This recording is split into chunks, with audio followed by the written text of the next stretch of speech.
Hola, un saludo a todos mis estudiantes de Derecho de Sociedades. Seguimos en el día de hoy con nuestro estudio de las sociedades mercantiles. En la clase pasada estuvimos conversando y estuvimos estudiando todo lo concerniente a las sociedades colectivas. En el día de hoy abordaremos el estudio de la sociedad o compañía de responsabilidad limitada. La compañía de responsabilidad limitada se encuentra reglamentada en nuestro ordenamiento jurídico, concretamente en el Código de Comercio colombiano, en los artículos 353 al 371. Ahí encontramos la reglamentación expresa de la compañía de responsabilidad limitada. Por otra parte, también tenemos una reglamentación convencional, que son las estipulaciones válidamente contenidas en los contratos y que los socios han establecido en los estatutos de la sociedad, que también tienen, una importancia porque se aplican de manera preferente frente a aquellas disposiciones que son de carácter meramente supletivo. Además de eso, tenemos una remisión supletiva que nos señala el artículo 372, que nos dice textualmente: en lo no previsto en este título o en los estatutos, las sociedades de responsabilidad limitada se regirán por las disposiciones de las sociedades anónimas. Entonces, tenemos un régimen legal expreso, como ya hemos dicho, que está consagrado en los artículos 353 al 371. Tenemos un régimen convencional, que son las disposiciones establecidas por los socios en los estatutos sociales, y tenemos un régimen por expresa remisión normativa, que nos señala el artículo 372, y que en lo no contenido en la regulación expresa y en lo no contenido en los estatutos sociales, entonces se aplicarán las disposiciones de la sociedad anónima.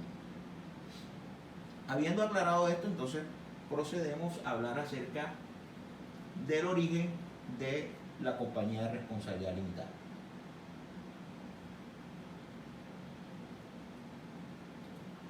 La compañía de responsabilidad limitada tiene su origen en Alemania y es el resultado de una innovación técnica y jurídica del legislador alemán, quien, a través de la expedición o promulgación de una ley que se expidió en 1892, y se conoció con el nombre de Ley de Sociedad de Responsabilidad Limitada, creó este tipo societario denominado en nuestro ordenamiento jurídico compañía de responsabilidad limitada o sociedad de responsabilidad limitada. Así entonces,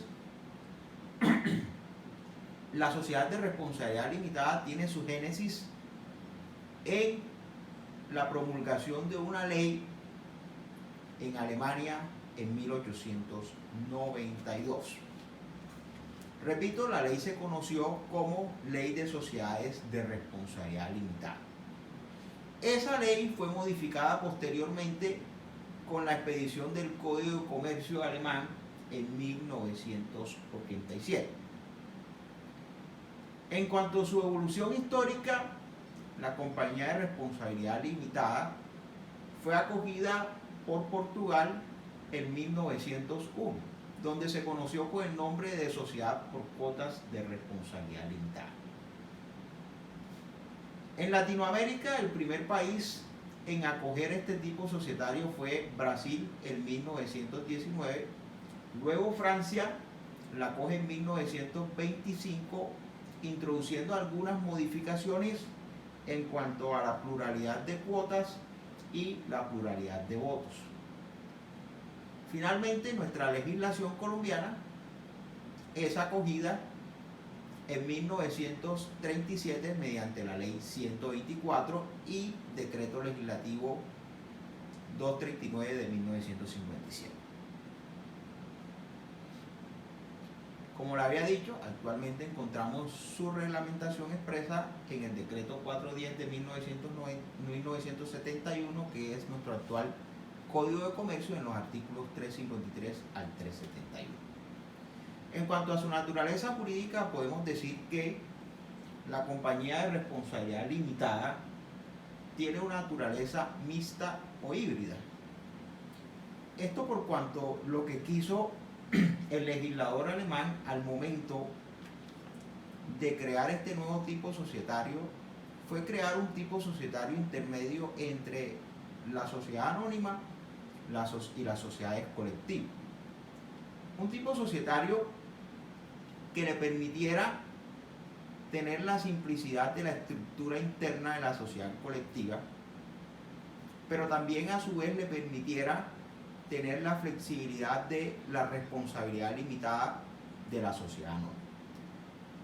Sin embargo, la compañía de responsabilidad limitada se diferencia y tiene aspectos muy singulares y que la hacen distinta tanto de la sociedad colectiva como de la anónima. Si bien es cierto, podemos rescatar algunas similitudes entre la compañía de responsabilidad limitada y la sociedad anónima y la sociedad colectiva, no es menos cierto que la compañía de responsabilidad limitada tiene rasgos singulares que la hacen ser un tipo societario autónomo y distinto de los tipos societarios ya mencionados, como son la sociedad anónima y la sociedad colectiva.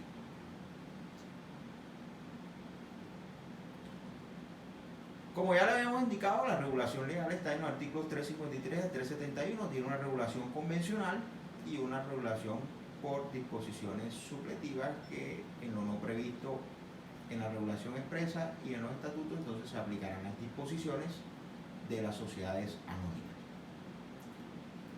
Dentro de los rasgos singulares que encontramos nosotros en la sociedad colectiva, encontramos un rasgo que la hace diferente a todos los demás tipos societarios, y es la permisión de pactar en los estatutos obligaciones distintas de las aportaciones de capital. Esta permisión de pactar en los estatutos obligaciones distintas de las aportaciones de capital es una figura jurídica que solamente está permitida para la compañía de responsabilidad limitada. No la vamos a encontrar en otro tipo societario. Otro de los aspectos que la hacen, otro de los aspectos distintivos de este tipo societario es la simplicidad de su organización. Cuando hablamos de la simplicidad de su organización, nos hacemos referencia a la simplicidad de su organización en materia administrativa. La compañía de responsabilidad limitada tiene una organización bastante simple en materia administrativa. Requiere para su funcionamiento de una junta de socios y requiere para su funcionamiento de un órgano de administración que lleva la representación legal. No es obligatorio en principio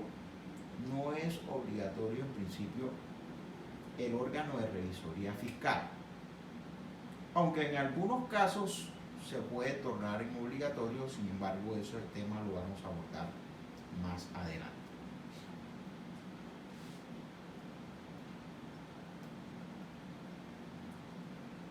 Bueno, vamos a entrar en materia y vamos a revisar entonces el artículo 353 del Código de Comercio, que nos señala lo siguiente: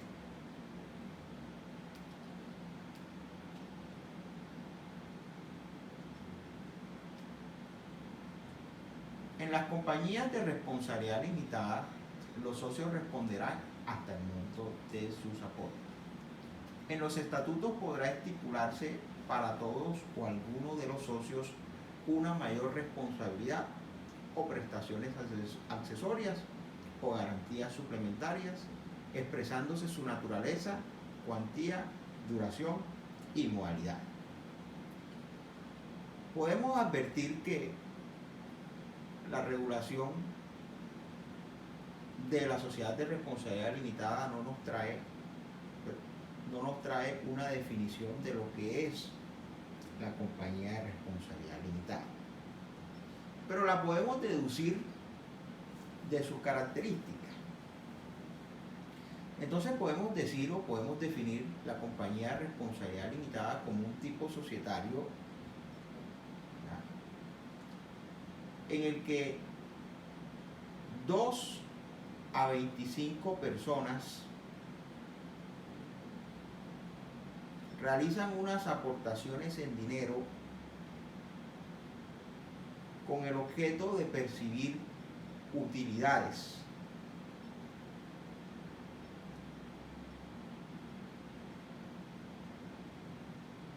haciéndose responsable por las operaciones sociales hasta el monto de sus aportes. Entonces, repito la definición. Entiéndase por sociedad de responsabilidad limitada un tipo societario por medio del cual un número de 2 personas y un máximo de 25 personas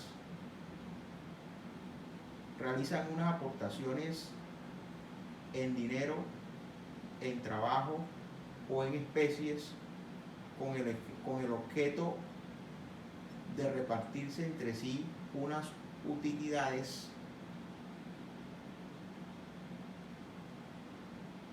asumiendo una responsabilidad por las operaciones sociales limitada al monto de sus aportaciones. Entonces, esa es una manera sencilla de definir la compañía de responsabilidad limitada.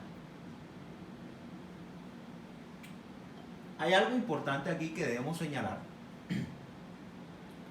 y es el párrafo final, que nos señala unos aspectos bastante importantes de la compañía de responsabilidad limitada. Nos dice la norma: en los estatutos podrá estipularse para todos o alguno de los socios una mayor responsabilidad o prestaciones accesorias o garantías suplementarias, expresándose su naturaleza, cuantía, duración y modalidad. La sociedad de responsabilidad limitada, dentro de sus aspectos singulares, permite unas figuras jurídicas que son conocidas como: número 1, la mayor responsabilidad; número 2, prestaciones accesorias; y número 3, garantías suplementarias. Entonces tenemos 3 figuras jurídicas que son propias de este tipo societario y que no vamos a encontrar en ningún otro tipo societario. De tal manera que estas 3 figuras jurídicas son de aplicación exclusiva en las compañías de responsabilidad limitada.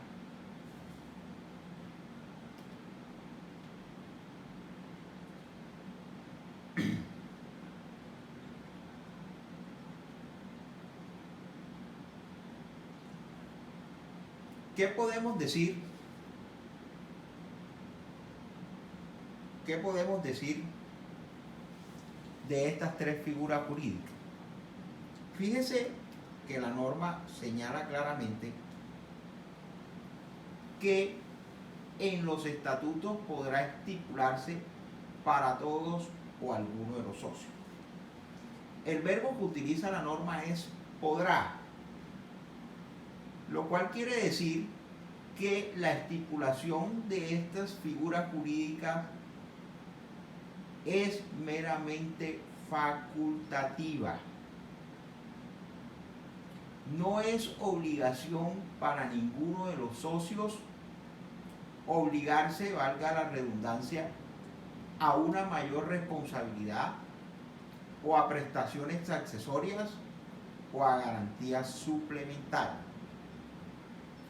Es algo meramente facultativo y es decisión de cada uno de los socios obligarse en cuanto a cada una de estas figuras jurídicas. Pero se pueden obligar todos o algunos según su voluntad. Ahora, ¿en qué consiste cada una de estas figuras jurídicas?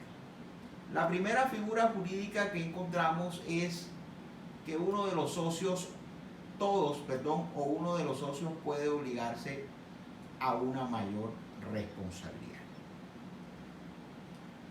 Habíamos dicho anteriormente y de manera tangencial que en la sociedad de responsabilidad limitada la responsabilidad de los socios está limitada al monto de los aportes.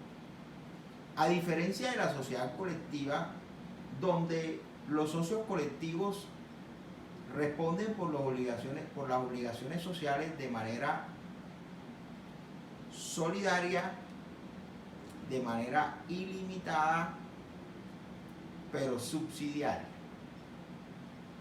Acá encontramos que la responsabilidad de los socios es limitada hasta el monto de los aportes. ¿Qué quiere decir eso? ¿Qué quiere decir eso? Como ustedes saben y como hemos explicado en clases anteriores, el capital social se conforma a partir del pago de los aportes o de las aportaciones que realizan los socios. Y que esas aportaciones pueden ser en dinero, en industria o trabajo, o en especies apreciables o cuantificables en dinero. Entonces, con el pago de esos aportes se constituye el capital social. Ese capital social, una vez constituida en debida forma la sociedad y habiendo nacido la persona jurídica, es el que va a responder frente a los acreedores por las obligaciones que contraiga la sociedad. Sin embargo, si llegado el momento o dada la circunstancia en que el capital social devenga insuficiente para responder frente a obligaciones contraídas por la sociedad para con terceros, entonces los terceros podrán proceder contra el patrimonio de los socios, pero en estos casos la responsabilidad de los socios frente a esos terceros acreedores estará limitada al monto de sus aportaciones. De tal suerte que si tenemos una sociedad constituida por Hugo, Paco y Luis, donde Hugo hizo una aportación de 100 millones de pesos, Paco hizo una aportación de 50 millones de pesos y Luis hizo otra aportación por otros 50 millones de pesos, tenemos un capital social que asciende a la suma de 200 millones de pesos.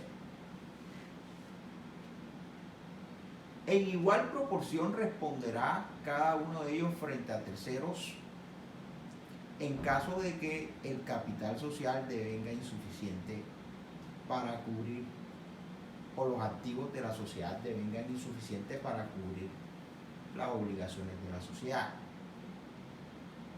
Si los activos de la sociedad devienen insuficientes, entonces el socio Hugo responderá hasta por 100 millones de pesos, que es la misma cantidad que pagó en su aporte.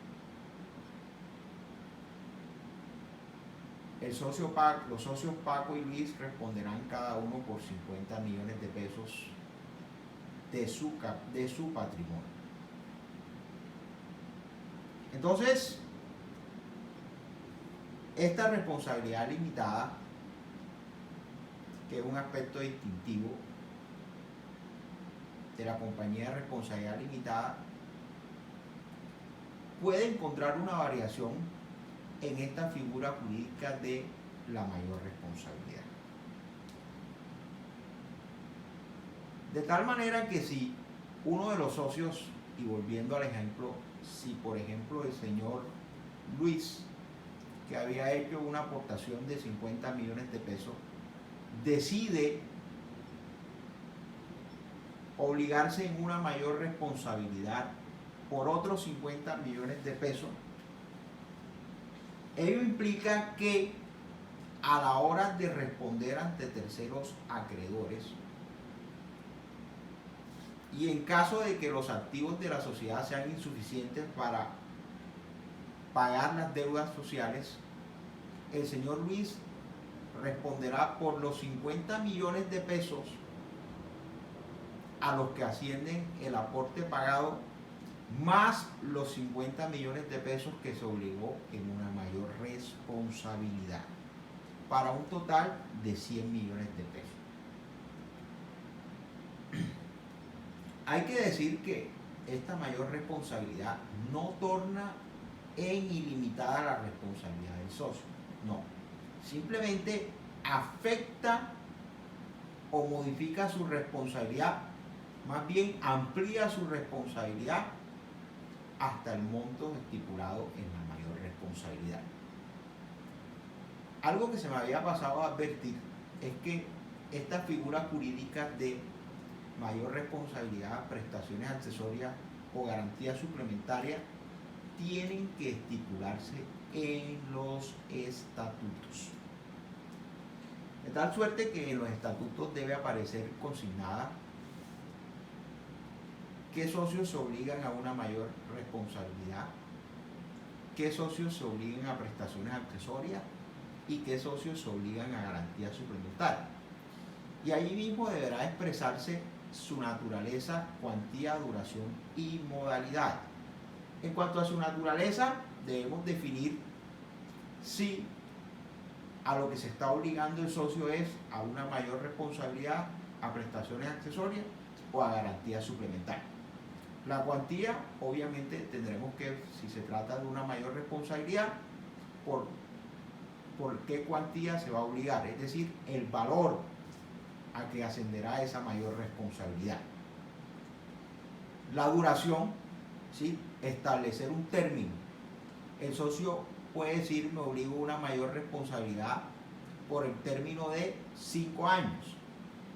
Entonces sabemos que desde la constitución de la sociedad y por 5 años ese socio estará obligado a una mayor responsabilidad. Expirado el término y si no hay lugar a prórroga, entonces también expirará la obligación de la mayor responsabilidad.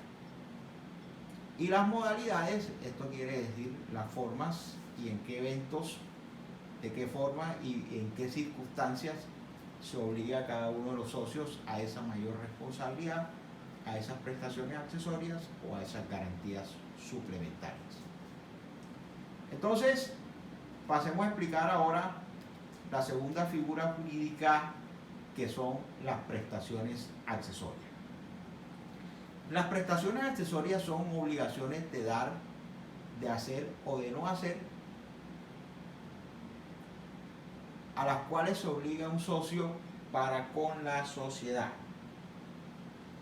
Esta obligación, repito, puede ser una obligación de dar, una obligación de hacer o de no hacer. Así entonces, un socio puede obligarse, por ejemplo, a proveer insumos necesarios para que la sociedad desarrolle las actividades contenidas en su objeto social. Y pongamos un ejemplo práctico. Supongamos que la sociedad que constituyeron los señores Hugo, Paco y Luis tiene por objeto social, tiene dentro de las actividades contenidas en su objeto social, el desarrollo de actividades concernientes a la construcción de viviendas, construcción de oficinas, construcción de vías, construcción de puentes, etc. Pero el señor Paco, además, es dueño de una ladrillera y es dueño de una cementera. Artículos estos y productos estos que son necesarios y son de utilidad en la construcción. Entonces, el señor Paco se puede obligar a prestaciones accesorias comprometiéndose, por ejemplo,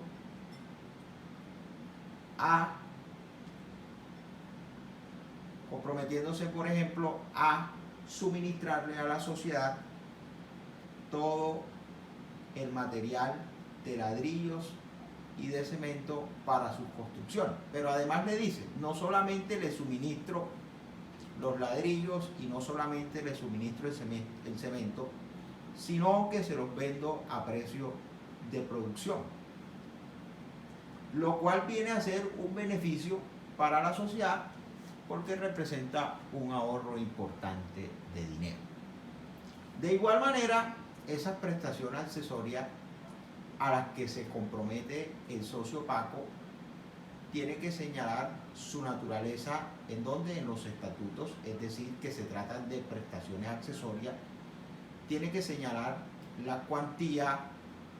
Allí se puede establecer que venderá insumos o suministrará insumos de ladrillo y de cemento por un valor de producción. Pero ojo, aquí también se puede establecer unas cuantías en cuanto al número de productos, es decir, se dará precio de producción siempre y cuando se compre, por decir algo, más de 200 ladrillos y más de 50 bolsas de cemento. Eso es por poner un ejemplo. La duración, es decir, el término por el cual ese socio se obliga a esas prestaciones accesorias, que ya eso es a voluntad de cada socio, puede ser de 1, de 2, de 3, de 4, de 5, de 6, de 10 años, lo que estime el socio conveniente, y obviamente las modalidades. La modalidad. Finalmente, las garantías suplementarias es otra figura jurídica que aumenta o incrementa la responsabilidad del socio y que tiene que ver con la obligación que asume un socio de expedir endosos, garantías a favor de terceros acreedores. Terceros acreedores de la sociedad, por supuesto. O de figurar como avalista en obligaciones de tipo documental que asuma la sociedad. Llámense títulos valores o llámense créditos. Entonces, en virtud de esta figura jurídica, uno o varios socios pueden obligarse para con la sociedad a expedir garantías suplementarias frente a operaciones sociales que realice la sociedad con terceros acreedores. Garantías suplementarias. Esas garantías suplementarias pueden constituirse o pueden hacer referencia a garantías prendarias, garantías hipotecarias, garantías documentales, avales, en fin, todo aquello que pueda constituirse como garantía de obligación. Igual que la mayor responsabilidad y que las prestaciones accesorias se debe especificar en los estatutos que se trata de garantía suplementaria, su cuantía, es decir, en qué operaciones y hasta qué cuantías hasta qué valor él podrá constituir esa garantía, la duración y la modalidad. Entonces, de esa manera creo que hemos explicado de manera muy rápida cada una de estas figuras jurídicas.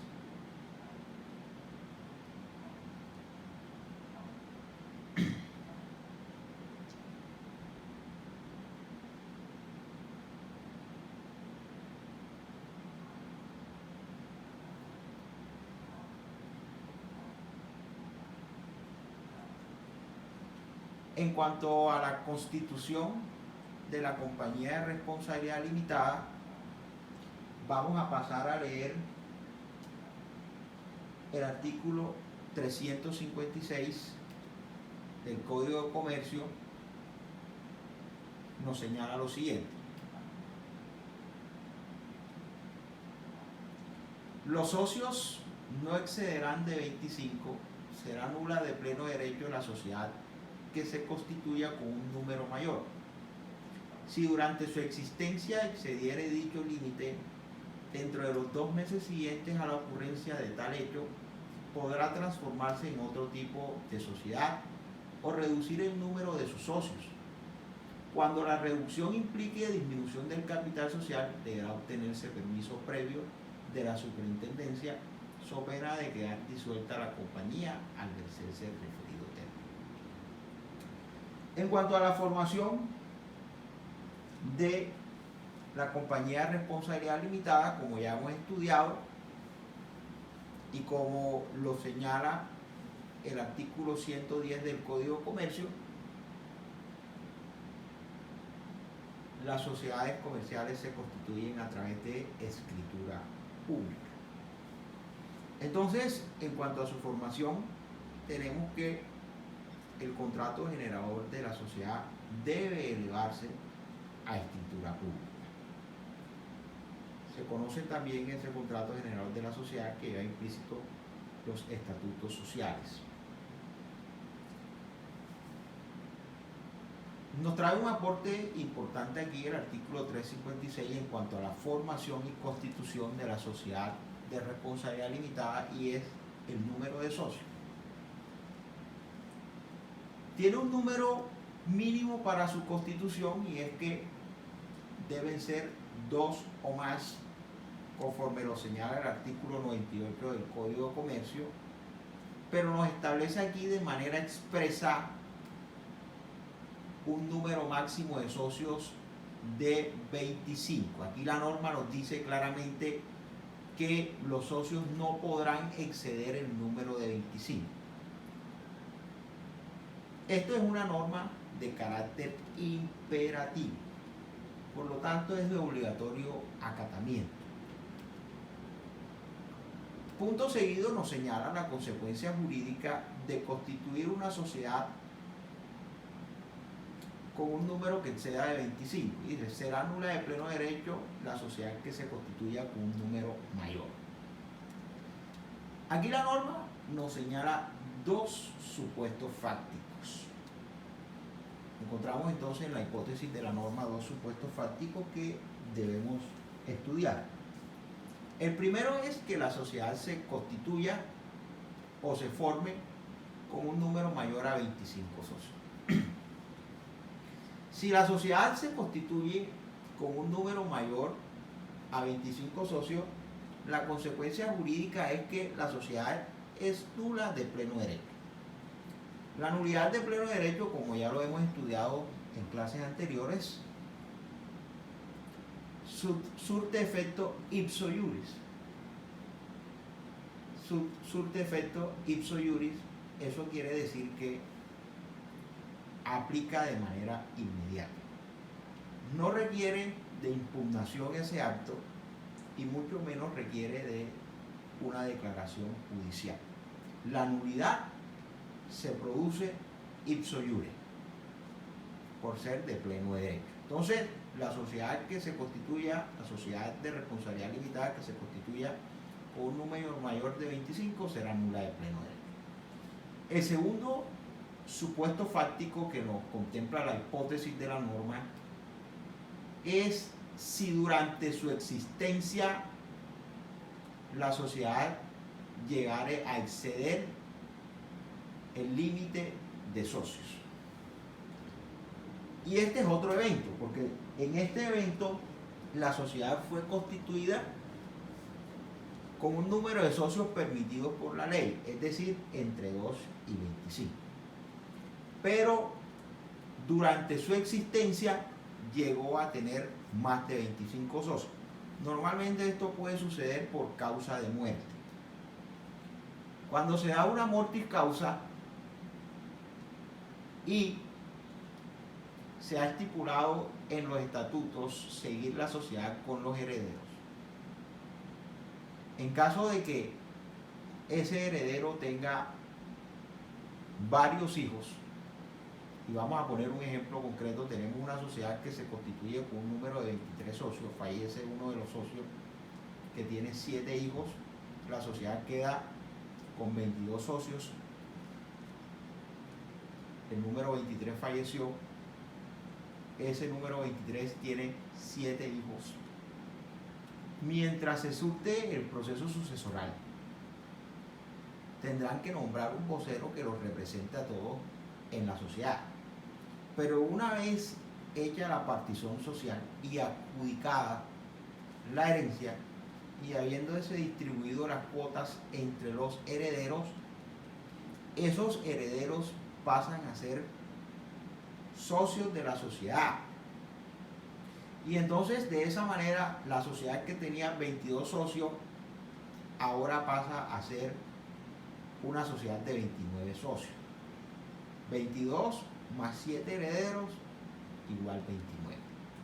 Entonces nos encontramos frente a una situación de que la sociedad ha excedido el límite de socios permitidos por la ley. Cuando sucede este evento, la sociedad tiene las siguientes opciones.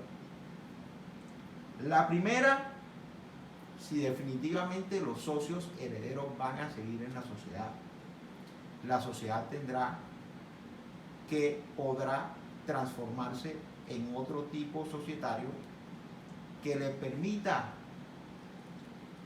seguir actuando o seguir existiendo con el número de socios de 29. Si definitivamente no quieren transformar la sociedad, la única salida que tienen es que la sociedad tiene que ser disuelta, liquidada y disuelta. Y de hecho, esa es una de las causales de disolución de la sociedad colectiva, de la sociedad, de responsabilidad limitada. Y eso lo vemos en el artículo 218, que señala las causales generales de disolución.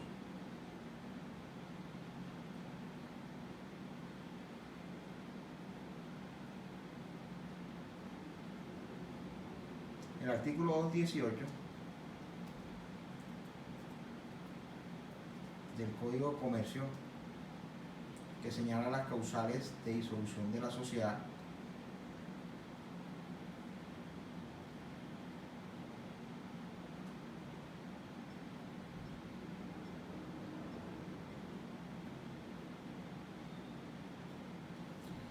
la número 3 dice claramente: por reducción del número de asociados a menos de requerido en la ley para su formación o funcionamiento, o por aumento que exceda del límite máximo fijado en la ley. Entonces, fíjese que eso es una causal de disolución de la sociedad de responsabilidad limitada. Bueno, entonces tenemos aquí que la compañía de responsabilidad limitada debe constituirse por escritura pública y que sus socios no podrán exceder el número de 25 ni podrán ser menores a 2. Entonces tenemos un número mínimo de socios, que son mínimo 2 socios, y un número máximo que es de 25 socios.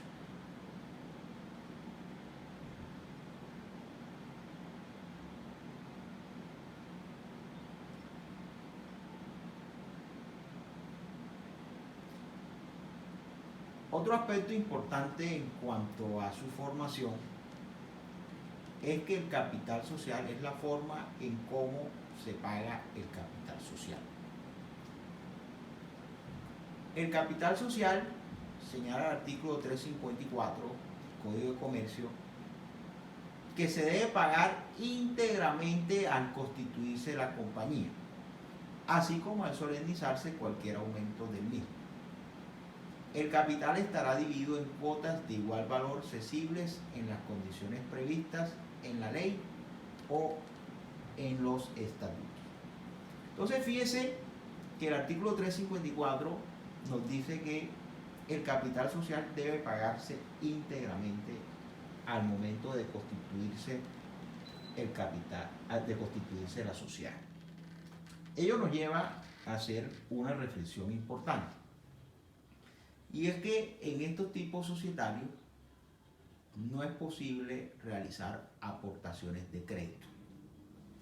Porque como ya hemos estudiado en clases anteriores cuando estudiamos el capital social, cuando estudiamos las distintas clases de aporte y dentro de las aportaciones estudiamos el aporte de crédito, estudiamos que el aporte de crédito solamente se abona en cuenta o ingresa al capital cuando efectivamente se ha abonado en la cuenta social.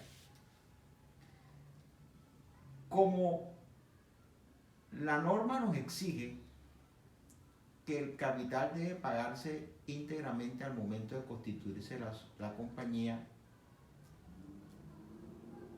el aporte de crédito queda excluido por cuanto está sujeto a un término y a una condición. Entonces no puede haber pago de aportaciones sujetos a término porque la norma nos señala que al momento de constituirse, es decir, al momento de elevarse la sociedad a escritura pública, deben pagarse íntegramente los aportes. Entonces no pueden quedar aportes sujetos a términos o condición, porque eso estaría violando una disposición expresa. Además de eso, el desconocer esa disposición tiene unas consecuencias también de índole económico. Cuando se llegare a evidenciar que se constituyó la sociedad sin que se hubiesen pagado íntegramente los aportes, los socios deberán responder solidariamente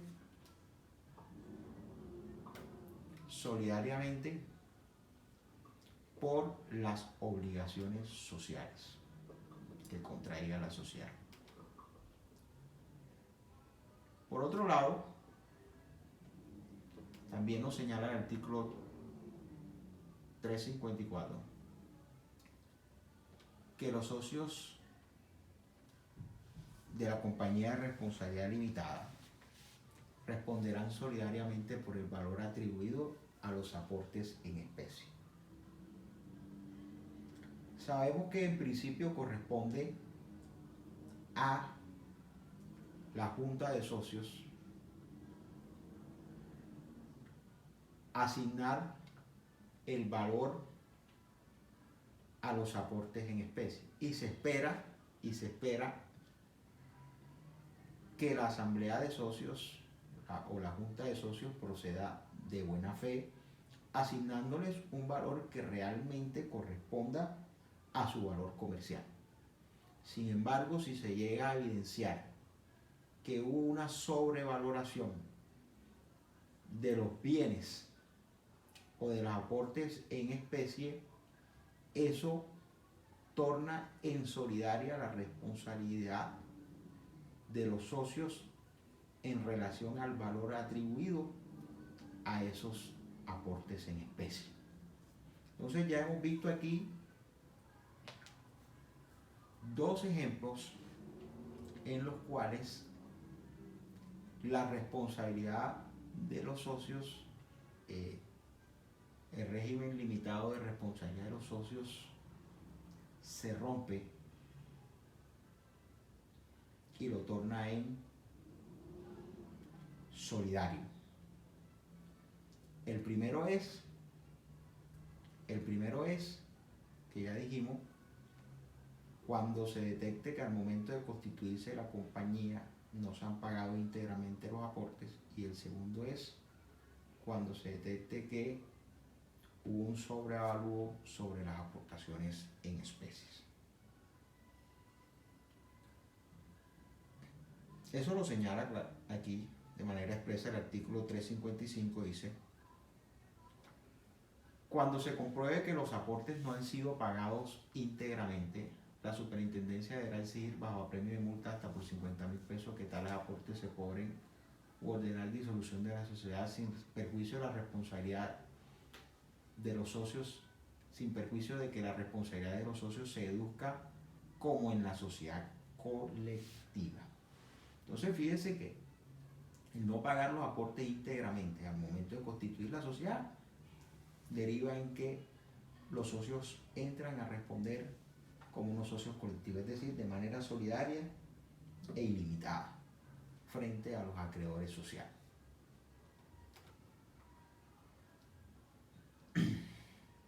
En cuanto a la razón social, tenemos que el nombre o la razón social de la compañía de responsabilidad limitada girará bajo una denominación o razón social, en ambos casos seguidas de la palabra limitada o de su abreviatura limitada, que de no aparecer en los estatutos hará responsable a los socios solidaria y limitadamente frente a terceros.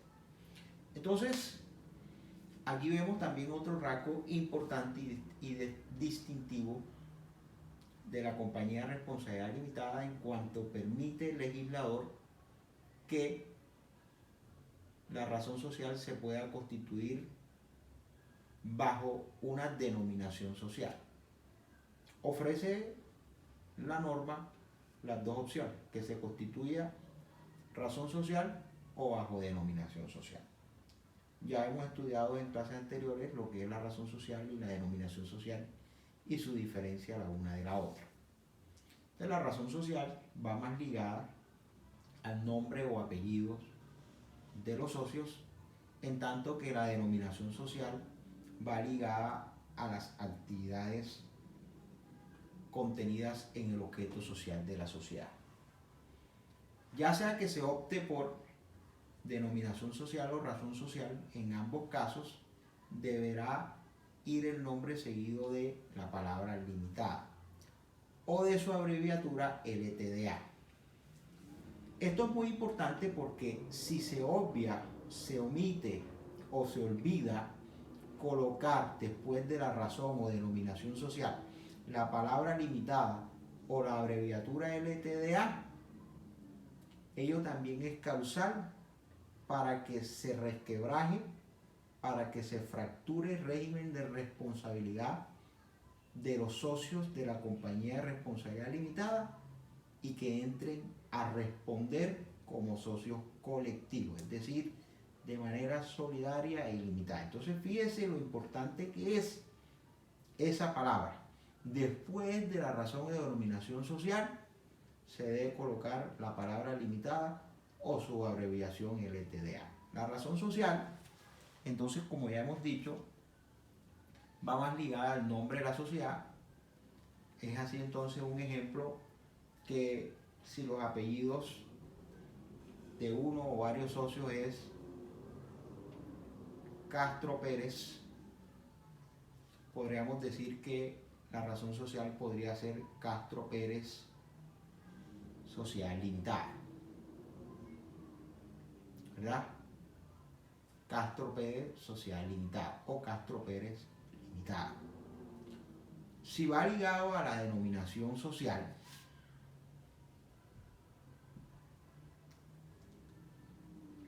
entonces podemos hacer alusión a un nombre que vaya ligado con la actividad económica que desarrolla la sociedad. Si la sociedad se dedica, por ejemplo, a la importación y comercialización de autopartes, podría colocarle una denominación social que sea algo más o menos así: repuestos de las costas LTDA o repuestos de la costa limitada. De esa manera se constituye entonces la denominación social. Pero repito, siempre precisando al final la palabra limitada o su abreviación LTDA.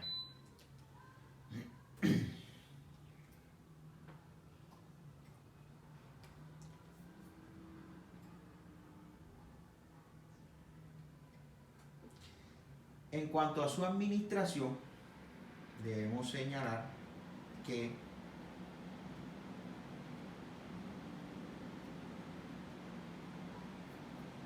la administración de la sociedad de responsabilidad limitada está en cabeza, en principio, de todos y cada uno de los socios, es decir, de la Junta de Socios. Esa facultad administrativa que está en cabeza de los socios, ellos la pueden delegar en un consorcio o en un tercero. Regla general, la facultad de administrar la sociedad normalmente se delega en otra persona para efectos de practicidad. Pues no es muy práctico que si una sociedad tiene 15, 10, 20, 25 personas, 23, 24 personas, todos estén facultados para tomar decisiones y todos estén obligando a la sociedad. Entonces lo más práctico es delegar esa función en un tercero, en otra persona, que puede ser un consorcio, repito, o puede ser un tercero independiente de la sociedad. Ese tercero será el representante legal de la sociedad y estará facultado para usar la razón social y la firma social para obligar, obviamente, a la sociedad. En cuanto a la estructura administrativa, habíamos dicho que es una estructura bastante simple y que requiere en principio de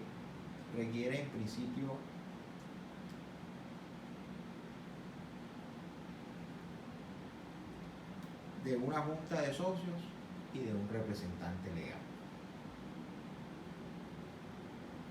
No es obligatorio constituir un órgano de fiscalización o de revisoría fiscal.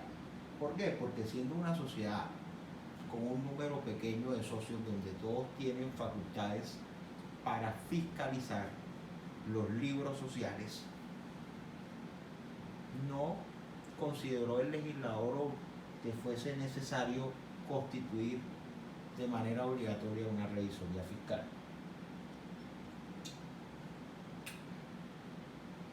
Ahora bien, en algunos casos, dispuesto por la ley, la revisoría fiscal se torna en obligatoria. Según el artículo 13 de la ley 43 de 1990, que este es la ley de los contadores públicos, la revisoría fiscal en las compañías de responsabilidad limitada se torna obligatoria en los dos siguientes eventos. El primero es cuando los activos brutos de la sociedad sean o excedan los 5.000 salarios mínimos mensuales vigentes. Ese es el primer evento. Cuando la sociedad tenga activos brutos que sean iguales o excedan la suma de 5.000 salarios mínimos mensuales vigentes. En ese primer evento, el órgano de revisoría fiscal se torna en obligatorio. Ya hemos explicado en clases anteriores lo que son los activos brutos, lo que son activos fijos, lo que son activos en cuenta, lo que son activos por cobrar, y ya ustedes tienen claro cada uno de ellos.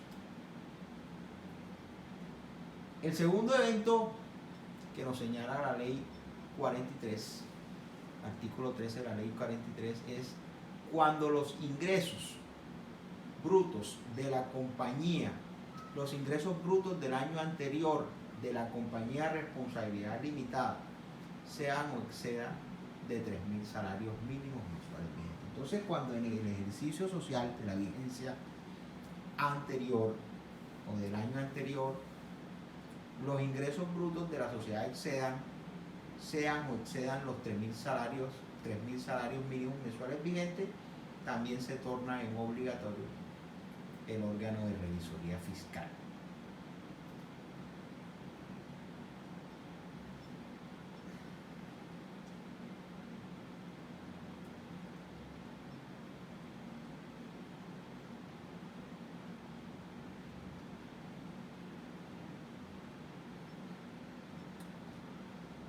Otro aspecto importante que olvidé mencionar cuando hicimos el estudio de la constitución de la sociedad y el pago del capital social es que la norma nos señala que el capital social dentro de la compañía de responsabilidad limitada se divide en cuotas de igual valor.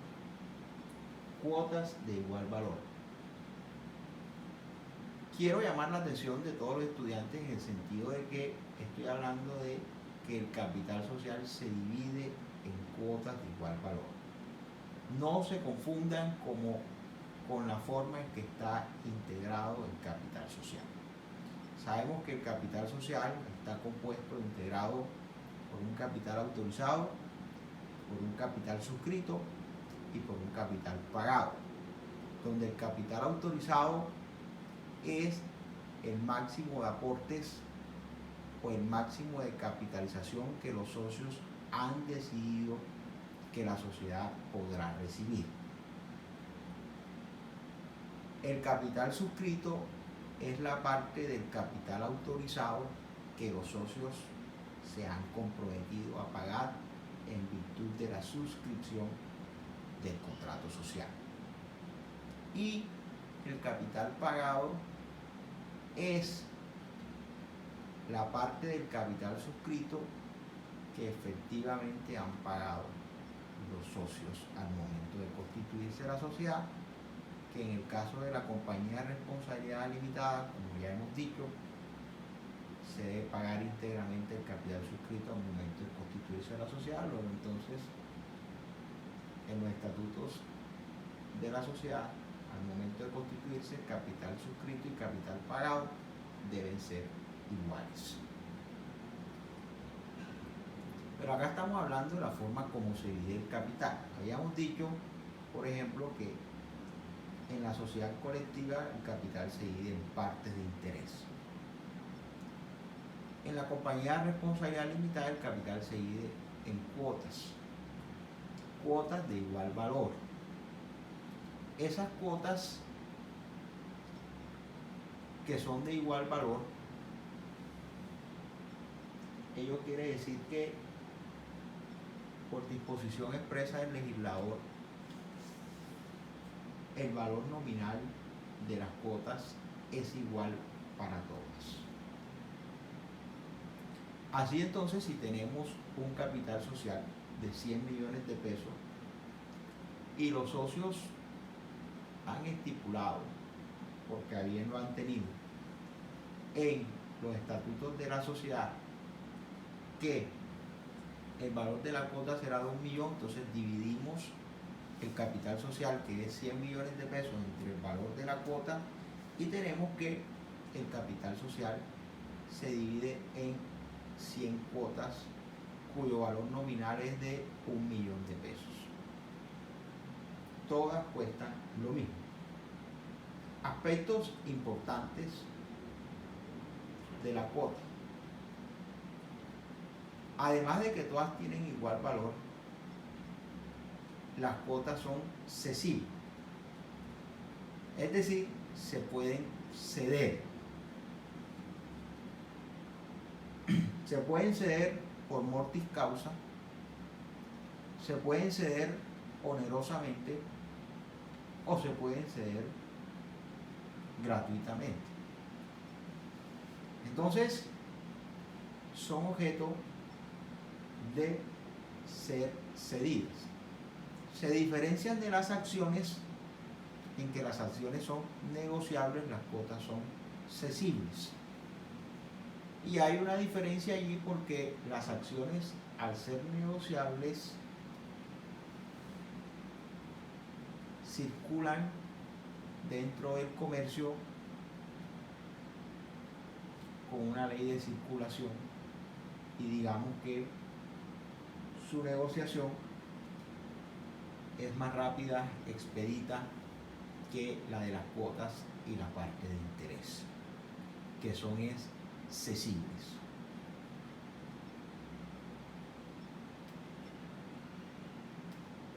Otra característica importante de la cuota es que las cuotas son acumulables. Es decir, a diferencia de la parte de interés, donde en la sociedad colectiva todos los socios tienen una sola parte de interés independientemente de su participación, y que la parte de interés puede tener un valor igual o desigual a las demás. Acá todas las cuotas tienen un valor igual y son acumulables. Es decir, un socio puede tener 1, 2, 3, 4 o más cuotas dependiendo el valor de su aportación. En el caso concreto, y para volver al ejemplo, habíamos dicho que los socios habían decidido dividir el capital social en cuotas de valor nominal de 1 millón de pesos. Así entonces, si uno de los socios aportó 20 millones de pesos, su aportación se divide entre el valor de la cuota, que es 1 millón de pesos, y tendrá 20 cuotas. Si otro aportó 10 millones de pesos, entonces al dividir su aportación de 10 millones de pesos entre el valor nominal de la cuota, será propietario de 10 cuotas. Y si otro aportó 30 millones de pesos, entonces dividido los 30 millones de pesos entre el valor nominal de la cuota, que es 1 millón de pesos, tenemos que ese otro socio será propietario de 30 cuotas. Esa pluralidad de cuotas es importante porque se traduce en mayor capacidad decisoria dentro de la sociedad, porque cada cuota confiere a su titular un voto dentro de las decisiones sociales.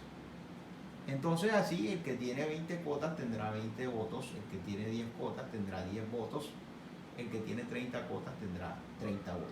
De tal manera que esta sociedad, este es un rasgo importante de las sociedades capitalistas, donde entre mayor sea tu aportación, mayor capacidad decisoria tendrás en la sociedad.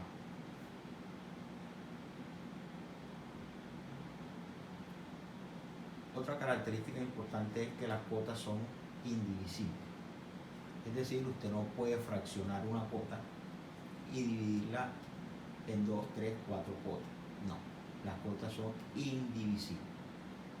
En caso tal que, por ejemplo, un socio sea propietario de una sola cuota y fallezca y tenga 2 hijos que heredan, al momento de hacerse la partición y adjudicación, no podrá dividirse la cuota para atribuirle a cada uno el 50% del valor de la cuota. No, o para sacar, para sacar 2 cuotas. Sí, el juez podrá atribuirle el 50% del valor de la cuota a cada uno, sin embargo, eso no genera la división de la cuota y ellos serán herederos o propietarios pro indiviso de ese bien, de esa cuota. Entonces tendrán que nombrar a un representante, uno de los dos que represente al otro ante la sociedad, porque los dos no podrán comparecer.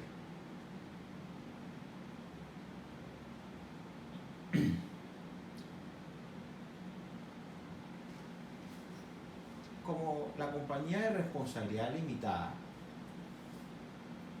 es una compañía que, como su nombre lo indica, la responsabilidad de los socios se encuentra limitada al monto de las aportaciones hechas por esto, el legislador ha estipulado en la ley alguna protección, algunas medidas de protección a terceros para salvaguardar el patrimonio de esos terceros y para brindar algunas garantías a esos terceros.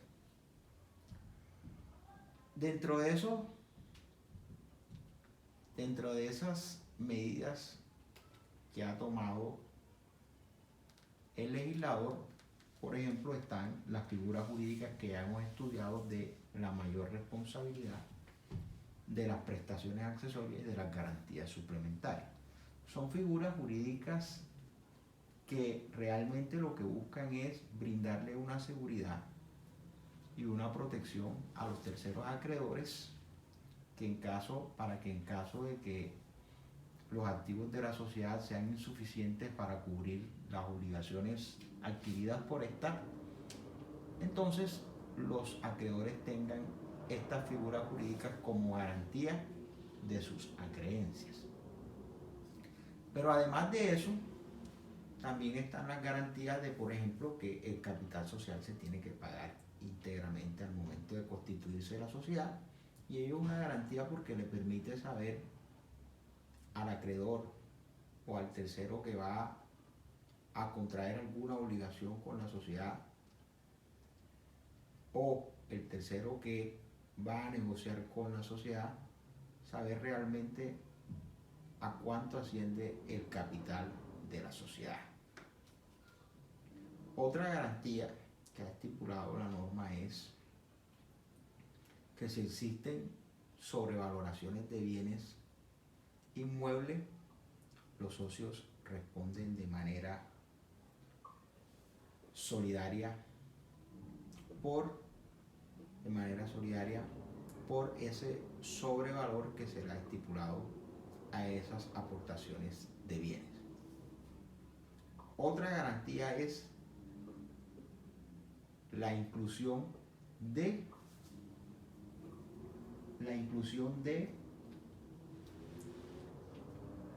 la expresión limitada o la abreviación LTDA en la razón de denominación social, para que los acreedores al momento de negociar con la sociedad sepan de manera clara de que se trata de una sociedad de responsabilidad limitada. Si se omite eso, de tal manera que los terceros no tengan la forma de saber que se trata de una sociedad de responsabilidad limitada, entonces entran los socios a responder como socios colectivos.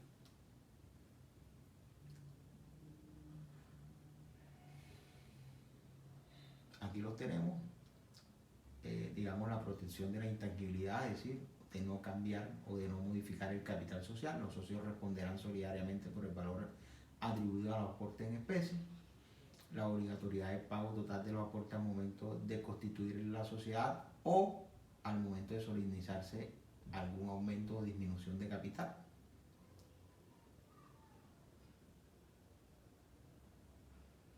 Otro aspecto importante es que ningún socio puede pedir ni la sociedad conceder reembolso de cuotas antes de que la sociedad sea disuelta.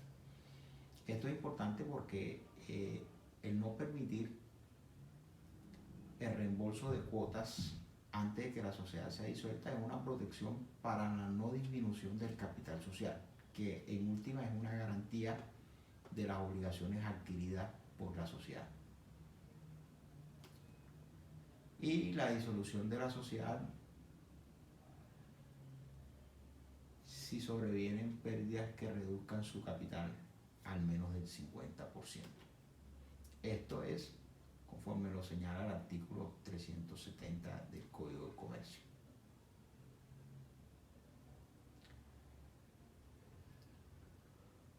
Ahora, hay unos eventos que ya hemos venido mencionando y que ya vamos a concretar,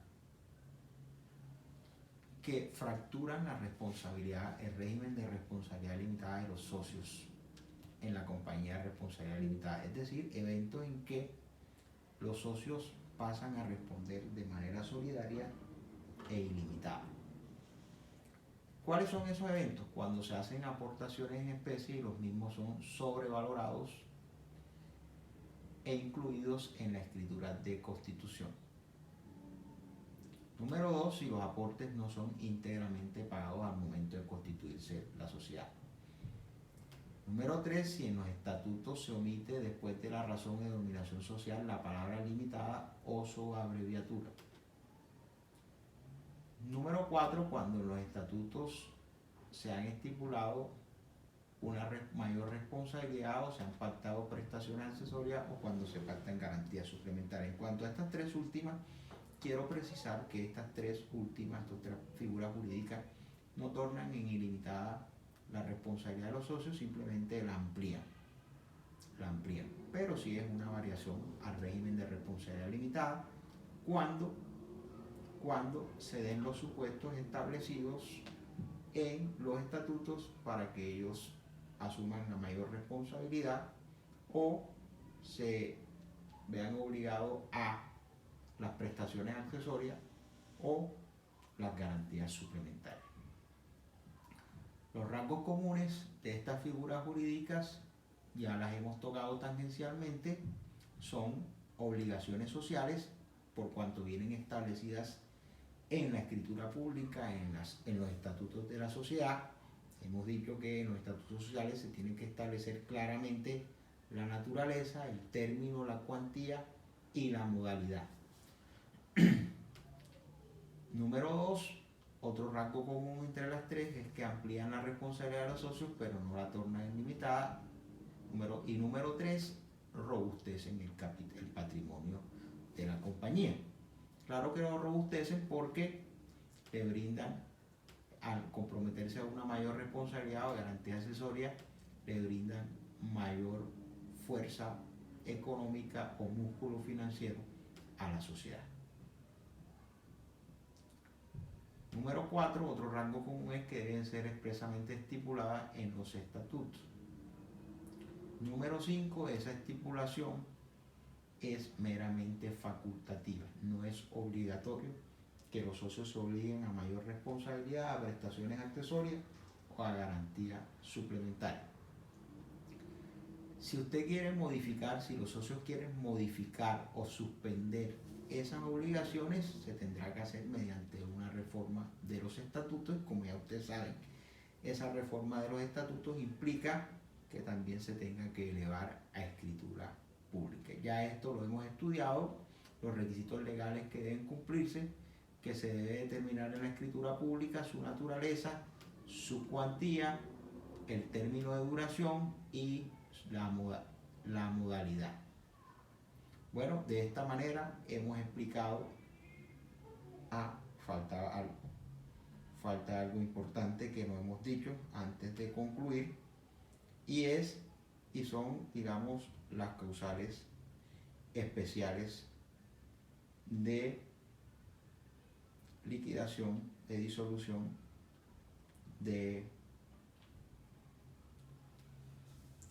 la compañía de responsabilidad limitada. Esa causal especial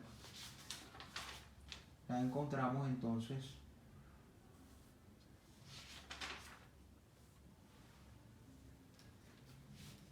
en el artículo 370, cuando nos dice, además de las causales generales de disolución, que estas son las que están establecidas en el artículo 218 y que ya hemos estudiado de manera concreta, dice: la sociedad de responsabilidad limitada se disolverá cuando ocurran pérdidas que reduzcan el capital por debajo del 50% o cuando el número de socios exceda el de 25. Entonces, tenemos dos causales especiales de disolución de la compañía de responsabilidad limitada. La primera de ellas es cuando ocurran pérdidas que reduzcan el capital social a menos de la mitad, al 50% o menos. Si la sociedad en su ejercicio social obtiene pérdidas y esas pérdidas reducen su capital al 50% o menos, ello constituye una causal inmediata para disolver la sociedad. Y la otra es la que ya habíamos estudiado, es cuando el número de socios exceda el de 25. Si el número de socios excede el de 25, que es el permitido por la ley, esto es una causal para disolver la sociedad. De esta manera damos por concluido el estudio de la compañía de responsabilidad limitada, habiendo abordado de manera general los rasgos más importantes de la compañía de responsabilidad limitada en cuanto a sus características, concepto, formación, administración, régimen de responsabilidad, pago de aportes, constitución del capital, forma en que se divide el capital y finalmente las causales de disolución de la sociedad. Muchas gracias a todos por su atención y un saludo.